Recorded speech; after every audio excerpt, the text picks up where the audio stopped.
Hello friends, आज की हमारी कहानी है जज साहब की माँ। शाम के करीब 7 बजे होंगे, तभी अजीत का मोबाइल बजा। उठाया तो उधर से रोने की आवाज़ आई। उसने शांत कराया और पूछा कि भाभी जी, आखिर क्या हुआ। उधर से आवाज़ आई, आप कहाँ हैं और कितनी देर में आ सकते हैं। अजीत ने कहा, आप परेशानी बताइए और भाई साहब कहाँ हैं, माता जी किधर हैं, आखिर हुआ क्या। लेकिन उधर से केवल एक ही रट थी कि आप आ जाइए। अजीत ने आश्वासन दिया कि कम से कम 1 घंटा लगेगा। जैसे तैसे अजीत घबराहट में वहां पहुंचा। देखा तो अजीत के मित्र दीपेश, जो कि जज हैं, सामने बैठे हुए हैं। उनकी पत्नी रोना चीखना कर रही है। 13 साल का बेटा भी परेशान है। 9 साल की बेटी भी कुछ नहीं कह पा रही है। अजीत ने दीपेश से पूछा, आखिर क्या बात है। दीपेश कोई जवाब नहीं दे रहे थे। फिर भाभी जी ने कहा, यह देखिए तलाक के पेपर, यह कोर्ट से तैयार करा कर लाए हैं, मुझे तलाक देना चाहते हैं। अजीत ने पूछा, यह कैसे हो सकता है, इतनी अच्छी फैमिली है, 2 बच्चे हैं, सब कुछ सेटल है। प्रथम दृष्टि में अजीत को लगा कि ये सब मजाक है, लेकिन जब उसने बच्चों से पूछा, दादी किधर है, बच्चों ने बताया कि पापा ने उन्हें 3 दिन पहले ओल्ड एज होम में शिफ्ट कर दिया है। अजीत ने घर के नौकर को अपने और दीपेश के लिए चाय बनाने को कहा। कुछ ही देर में चाय आई। दीपेश को चाय पिलाने की बहुत कोशिश की, लेकिन उसने चाय को हाथ भी नहीं लगाया और थोड़ी देर में छोटे मासूम बच्चे की तरह फूट फूट कर रोने लगे और बोले, मैंने 3 दिन से कुछ नहीं खाया है। मैं अपनी 61 साल की माँ को कुछ लोगों के हवाले करके आया हूँ। पिछले साल से मेरे घर में उनके लिए इतनी मुसीबतें हो गईं कि पत्नी ने कसम खा ली कि अब मैं माँ जी का ध्यान नहीं रख सकती। न तो ये उनसे बात करती थी और न ही मेरे बच्चे बात करते थे। रोज मेरे कोर्ट से आने के बाद माँ खूब रोती थी। नौकर तक भी अपनी मनमानी से व्यवहार करते थे। माँ ने 10 दिन पहले बोल दिया था, बेटा तू मुझे ओल्ड एज होम में शिफ्ट कर दे। मैंने बहुत कोशिश की पूरी फैमिली को समझाने की, लेकिन किसी ने माँ से सीधे मुंह बात नहीं की। जब मैं 2 साल का था तब पापा की मृत्यु हो गई थी। दूसरों के घरों में काम करके मुझे पढ़ाया, मुझे इस काबिल बनाया कि आज मैं जज हूँ। लोग बताते हैं कि माँ दूसरों के घरों में काम करते वक्त भी मुझे अकेला नहीं छोड़ती थी। उस माँ को मैं वृद्धाश्रम में छोड़कर आया हूँ। पिछले 3 दिनों से मैं अपनी माँ के एक एक दुख को याद करके तड़प रहा हूँ, जो उसने केवल मेरे लिए उठाए। मुझे आज भी याद है, जब मैं 10th के एग्जाम के लिए रात रात भर पढ़ता था तो माँ भी मेरे साथ रात रात भर बैठी रहती थी। एक बार माँ को बहुत तेज बुखार था, शरीर गर्म था, तप रहा था। मैं तभी स्कूल से आया था।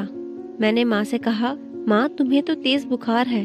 तो माँ हंसते हुए बोली, अभी खाना बना रही थी आग के पास बैठकर, इसलिए गर्म है। लोगों से उधार मांगकर दिल्ली यूनिवर्सिटी में मुझे LLB करवाया। मुझे ट्यूशन तक पढ़ाने नहीं देती थी कि कहीं मेरा टाइम खराब न हो। कहते कहते रोने लगे। खुद को थामते हुए बोले, जब हम ऐसी माँ के न हो सके तब हम अपने बीवी और बच्चों के क्या होंगे। हम जिनके शरीर के टुकड़े हैं, आज हम उनको ऐसे लोगों के हवाले कराए जो उनकी आदत, उनकी बीमारी, उनके बारे में कुछ भी नहीं जानते। जब मैं ऐसी माँ के लिए कुछ नहीं कर सकता तो मैं किसी और के लिए भला क्या कर सकता हूँ। आजादी अगर इतनी प्यारी है और माँ इतनी बुरी लग रही है तो मैं पूरी आजादी देना चाहता हूँ।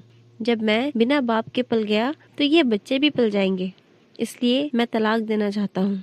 सारी प्रॉपर्टी इन लोगों के हवाले करके उस ओल्ड एज होम में रहूंगा। कम से कम मैं माँ के साथ तो रह सकता हूँ। और अगर इतना सब कुछ करके माँ आश्रम में रहने के लिए मजबूर है तो एक दिन मुझे भी आखिर जाना ही पड़ेगा। माँ के साथ रहते रहते आदत भी हो जाएगी, फिर माँ की तरह तकलीफ नहीं होगी। दीपेश जितना बोलते उससे भी ज्यादा रो रहे थे। बातें करते करते रात के 12:30 हो गए। अजीत ने भाभी जी के चेहरे को देखा। उनके भाव भी प्रायश्चित और ग्लानि से भरे हुए थे। अजीत ने फिर ड्राइवर से कहा, अभी हम लोग वृद्धाश्रम जाएंगे। भाभी जी, बच्चे और वे दोनों लोग वृद्धाश्रम पहुंचे। बहुत ज्यादा रिक्वेस्ट करने पर गेट खुला। दीपेश ने उस गेट कीपर के पैर पकड़ लिए। बोले, मेरी माँ है यहाँ, मैं उनको लेने आया हूँ। चौकीदार ने कहा, क्या करते हो साहब। दीपेश ने कहा, मैं जज हूँ। उस चौकीदार ने कहा, जहाँ सारे सबूत सामने हैं तब तो आप अपनी माँ के साथ न्याय नहीं कर पाए, औरों के साथ क्या न्याय करते होंगे साहब।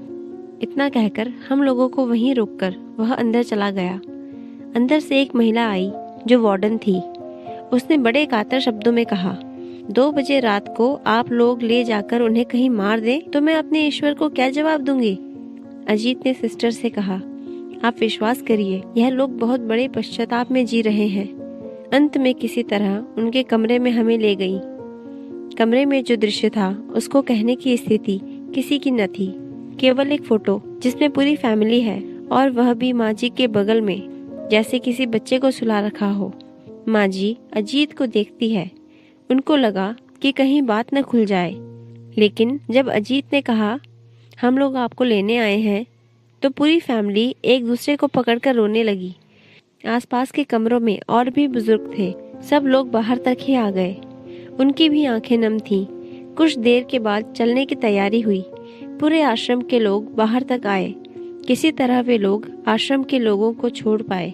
सब लोग इस आशा से देख रहे थे कि शायद उनको भी कोई लेने आए। रास्ते भर बच्चे और भाभी जी तो शांत रहे, लेकिन दीपेश और माताजी एक दूसरे की भावनाओं को अपने पुराने रिश्ते पर बिठा रहे थे। घर आते आते करीब 4 बज गए थे। अजीत भी चल दिया था, लेकिन रास्ते भर वो सारी बातें और दृश्य सभी के दिमाग में घूमते रहे। भाभी जी भी अपनी खुशी की चाबी कहाँ है यह समझ गई थी। दोस्तों, माँ तो माँ है, उसको मरने से पहले न मारे। माँ हमारी ताकत है, उसे बेसहारा न होने दे।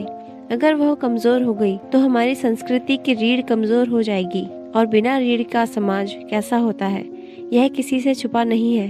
अगर आपके परिचित परिवार में ऐसी कोई समस्या हो तो उसको यह जरूर शेयर करें। बात को प्रभावी ढंग से समझाएं। कुछ भी करें, लेकिन हमारी जननी को बेसहारा बेघर न होने दें। अगर माँ की आंखों से आंसू गिर गए तो यह कर्ज जन्मों तक रहेगा। यकीन मानना, सब होगा तुम्हारे पास, पर सुकून न होगा। सुकून सिर्फ माँ के आंचल में होता है। उस आंचल को बिखरने मत देना। दोस्तों, इस कहानी में आपके क्या विचार हैं? कमेंट में ज़रूर बताएं। कहानी अच्छी लगी हो तो लाइक और चैनल को सब्सक्राइब करना ना भूलें। धन्यवाद।